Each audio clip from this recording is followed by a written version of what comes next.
The Galaxy Z Fold 8 is probably the biggest rethink Samsung has made to its regular Fold lineup in years. Instead of trying to make the standard Fold the ultimate productivity machine, Samsung has made it lighter, wider, easier to handle, and much better suited to the way most people actually use a phone. It's not without compromises. The cameras take a step back from last year, sustained performance isn't quite on the same level as the larger Fold 8 Ultra, and heavy users may find the battery life a little tight, but after using the Galaxy Z Fold 8 for around a week, this is still the Samsung foldable I'd personally buy. The Samsung Galaxy Z Fold 8 has arrived, and this time around Samsung hasn't simply refined last year's Fold, it has changed the formula. The Galaxy Z Fold 7 had that familiar tall cover display and a larger inner screen that leaned heavily into productivity. With the Fold 8, Samsung has gone in a different direction. The regular Fold is now shorter, wider, and much more focused on things like watching movies, playing games, using social media, messaging, and all the everyday stuff we normally do on a smartphone. Samsung hasn't completely abandoned the productivity-focused Fold concept. Instead, that idea has effectively been moved up to the Galaxy Z Fold 8 Ultra, which is also the more expensive model. And after using the regular Fold 8 for a week, I actually think Samsung might have stumbled onto something important here. The new proportions make this phone feel much more approachable. It's easier to use with one hand, the outer display makes more sense for everyday apps, and the whole thing feels less like a mini laptop and more like a normal phone that happens to unfold into a tablet. That sounds like a small distinction, but it changes the experience quite a bit. The first thing you notice about the Galaxy Z Fold 8 is that it doesn't really look like the Samsung Fold phones we have been using for the last several years. The overall book style concept is still here, obviously, but Samsung has completely reworked the proportions. Instead of the tall and narrow cover screen we have become used to, the Z Fold 8 gives you a 5.5-inch 16:10 outer display. It's noticeably shorter and wider, with a shape that reminds me more of a passport than a traditional Fold. Open it up, you get a 7.8-inch internal display with a 3:4 aspect ratio, which is much closer to the shape of a conventional tablet. And honestly, I understood what Samsung was doing almost immediately. I have used book-style foldables like the Galaxy Z Fold 7 and the Oppo Find N6 for extended periods, but the Fold 8 feels dramatically easier to live with than those taller designs. The outer display is the biggest reason why. The wider shape makes it much easier to type, scroll, read messages, and interact with apps without needing to open the phone every few seconds. TikTok looks good, YouTube works well, games feel more natural. Even basic things like Google Maps benefits from having a little more horizontal room. That might not sound revolutionary on paper, but when you use the phone throughout the day, the difference adds up. There is also something about the Fold 8's proportions that makes it feel like it sits between two categories. You still have the full-size inner display of a traditional book-style foldable, but when the phone is closed, the experience is much closer to using a compact device. I think that balance is one of the strongest things about the Z Fold 8. Then there is the weight. At just 201 grams, this is an incredibly light book-style foldable. It's actually lighter than Samsung Galaxy S26 Ultra, which is kind of ridiculous when you stop and think about it. And because this is a phone you are potentially going to hold while watching videos, browsing social media, gaming, or reading for long stretches, that weight reaction makes a meaningful difference. The phone doesn't feel like something you have to tolerate just because you want a foldable, it feels comfortable. The smaller overall body also makes it easier to carry in your pocket. The Fold 8 doesn't have that long, bulky feeling that previous Samsung Folds often had. The hinge is an interesting part of the design too. Compared with the Fold 8 Ultra, the hinge on the regular Fold 8 isn't as flexible. Getting it to sit comfortably halfway open in some of the laptop style positions takes a little more adjustment.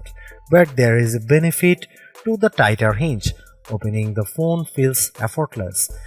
You can pop it open with one hand without having to fight against the hinge, and Samsung says that decision was deliberate because the regular Fold is supposed to be used more like an everyday phone than a productivity workstation.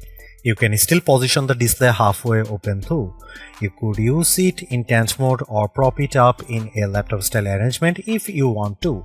I just don't think most people will use that feature very often, especially because the 3:4 inner display isn't particularly tailored to that workflow.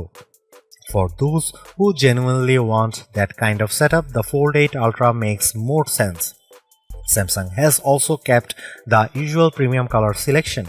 You get graphite, cream, lavender, and pistachio, with pistachio being exclusive to the Samsung store. Durability is more familiar territory. The Fold 8 carries an IP48 rating, which gives you protection against water and larger particles, and Samsung says it can handle being submerged in up to 1.5 meters of water for as long as 30 minutes. But dust protection hasn't really moved forward. Particles smaller than 1 mm can still potentially get inside the phone, so you still need to be a little careful in particularly dusty environments. At this point, Google is still one of the few companies to really address the difficult combination of dust and water resistance on foldables, so Samsung's approach isn't particularly unusual. It just means there is still room for improvement. One of the biggest weaknesses of older Samsung Folds was that the cover display often felt like something you used only when you absolutely had to. That isn't really the case with the Z Fold 8. The 5.5-inch outer screen is actually one of my favorite parts of the phone. The 16:10 ratio gives it a wider footprint, so typing, messaging, social media, browsing, and navigation all feel more natural. It also gives you more room for images and text than Samsung's previous tall cover displays, and that makes you don't have to unfold the phone just to do basic smartphone tasks. That's a big deal. Gaming is another area where the wider screen works nicely. It feels less constrained than older Fold cover displays, and watching 16:9 content on Netflix is also pretty good.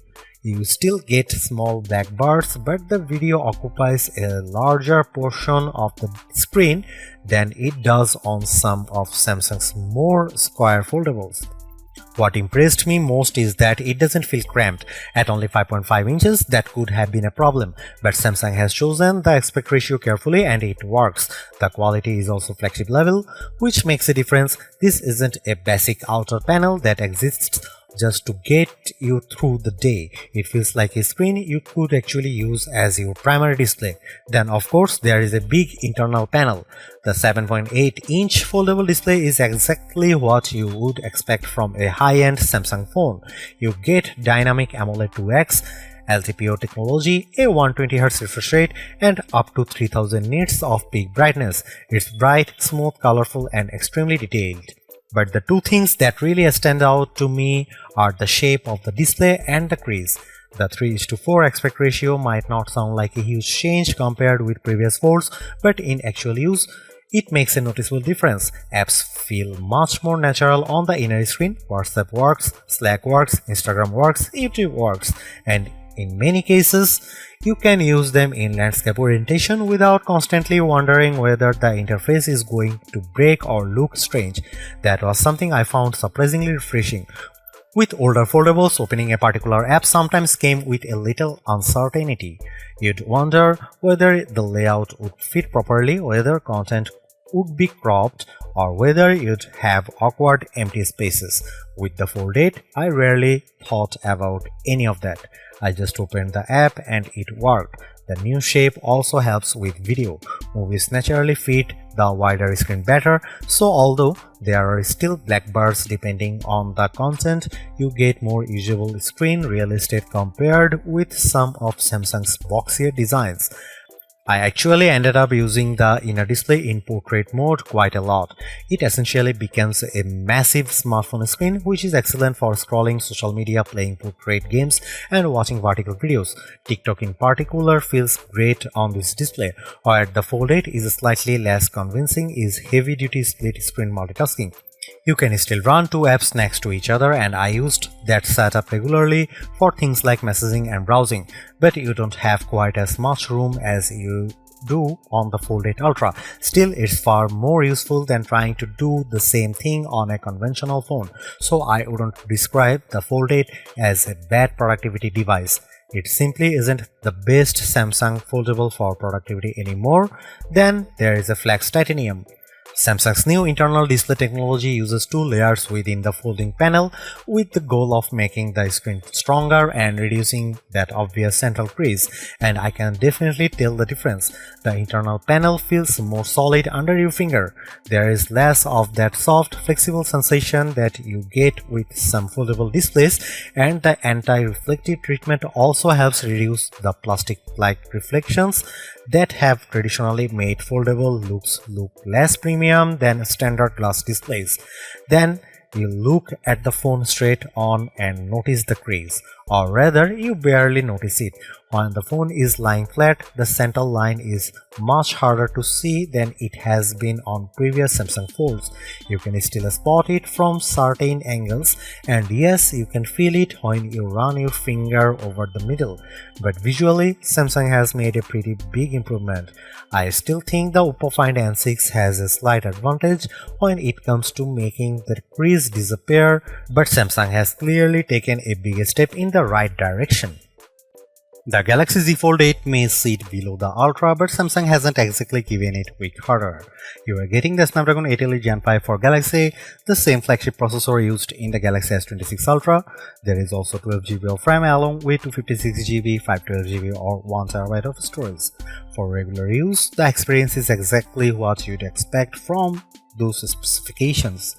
The phone feels fast, One UI responds quickly, apps open without delay, scrolling is smooth, and normal multitasking feels effortless. But the story changes when you start putting serious sustained pressure on the hardware. During testing, I noticed occasional shutters while editing complex 4K footage in CapCut Pad, particularly with multiple video layers. Demanding games can also expose the limits. Something like Wuthering Waves with the graphics turned all the way up can make the phone warm up surprisingly quickly. The chipset itself isn't the problem. The Snapdragon 8 Elite Gen 5 is a very powerful platform.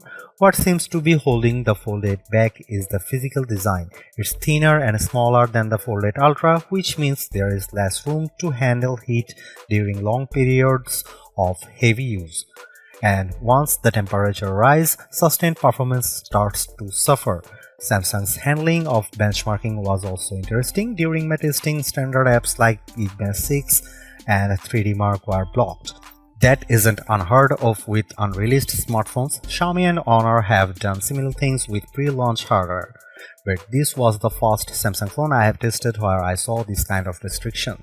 Even more interestingly, the Fold 8 Ultra did not have the same limitation. Fortunately, Geekbench 7 became available during my testing period, and because Samsung hadn't blocked it, I was able to get performance figures from the phone. The numbers basically confirmed what I had already experienced. The regular Fold 8 doesn't quite compete with the larger Fold 8 Ultra or some other book-style foldables when it comes to sustained CPU and GPU performance. But for everyday use, that difference is mostly theoretical. The phone still feels fast and responsive. You are not going to notice a problem while scrolling through One UI or opening apps. The issue really only shows up when you keep the phone under heavy load for an extended period. And that means most users probably won't care. But if you are buying this specifically because you want a foldable that doubles as a serious performance machine, it's worth knowing that the Ultra has the advantage. Here is where Samsung loses some of the momentum created by the new design. The Galaxy Z Fold 8 has a dual camera system with 50 megapixel main sensor and a 50 megapixel ultrawide, but there is no dedicated telephoto lens. And at this price, that feels like a compromise. I understand that Samsung wants to separate the regular Fold 8 from the more expensive Ultra, but this phone still costs significantly more than several conventional flagship phones that offer much more advanced camera hardware. You are paying more than an iPhone 17 Pro Max, for example, and more than the Oppo Find X9 Ultra.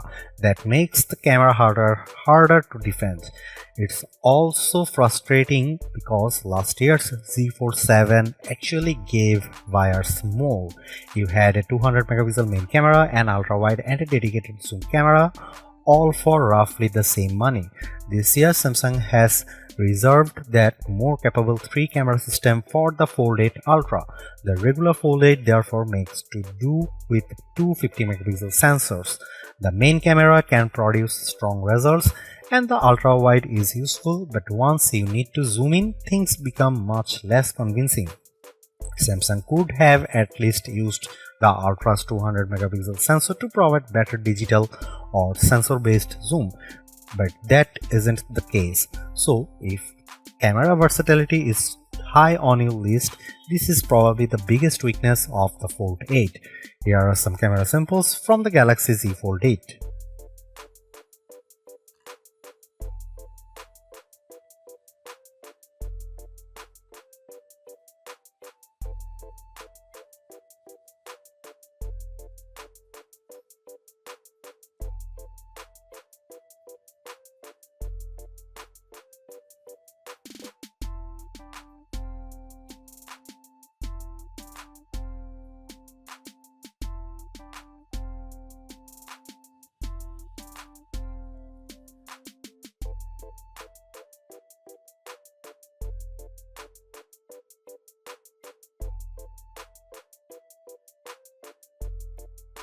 The Galaxy Z Fold 8 is much more than just another yearly Fold upgrade.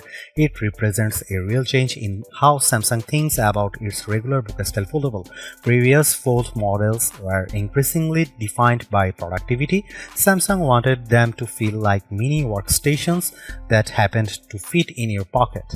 The Fold 8 takes a different approach. It wants to be a great everyday phone first and a tablet when you need one, and I think that makes a lot of sense. The shorter, wider design makes the outer display dramatically easier to use. The 201-gram weight makes the phone comfortable to carry and hold. The 7.8-inch internal display is excellent, and the much less visible crease makes the folding experience feel more mature. There are still some clear weaknesses. The camera setup is underwhelming for the price. The regular Fold 8 can't sustain performance quite as well as the larger Ultra, and heavy users may find the battery life a little too close to the edge. But after spending a week with it, none of those compromises changed my overall impression. In fact, the biggest surprise for me was how quickly I started preferring this design. The phone still gives you that huge inner display when you want it, but you no longer have to feel like you are sacrificing the everyday smartphone experience just to get a foldable. That's what makes the Galaxy Z Fold 8 so appealing. It's not necessarily Samsung's most powerful foldable, it's not the best camera phone in the price range, and it isn't the productivity king anymore. That's what the Z Fold 8 Ultra is for. But if you want a foldable that feels comfortable, practical, easy to use, and genuinely enjoyable every single day, the Samsung Galaxy Z Fold 8 is the one I'd take. And honestly, after using it, I'm not sure I want Samsung to go back to the old Fold design.